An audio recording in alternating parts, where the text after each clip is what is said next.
et sont moins. Monsieur le sénateur, ce qui marque l'humanisme moderne, c'est justement la conviction que la nature est tout sauf une norme morale.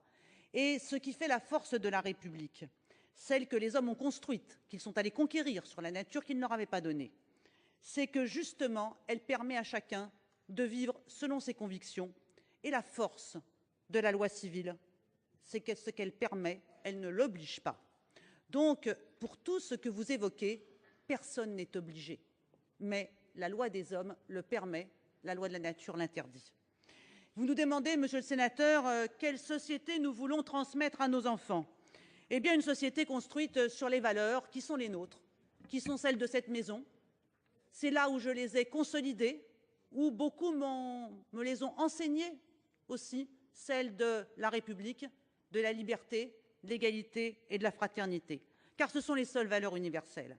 Et c'est celles qui nous ont permis, à nous les femmes en particulier, de conquérir des libertés nouvelles que la nature ne nous avait pas données non plus. Je pense au premier rang duquel les droits procréatifs, la contraception, le droit à l'IVG, qui, je le rappelle, avant la loi Veil, exposait des centaines de femmes à des interruptions volontaires de grossesse dans des conditions inhumaines, dangereuses et mortelles.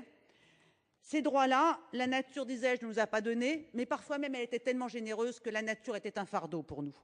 Monsieur le sénateur, je vous souhaite une retraite heureuse. Vous aurez le temps de vous consacrer à des controverses, la place de la foi, la place de la loi, et une vieille question posée par les apôtres, est-ce que la loi de Dieu est supérieure à celle des hommes ou est-ce que la loi des hommes est supérieure à celle de Dieu? Bonne retraite, monsieur le sénateur.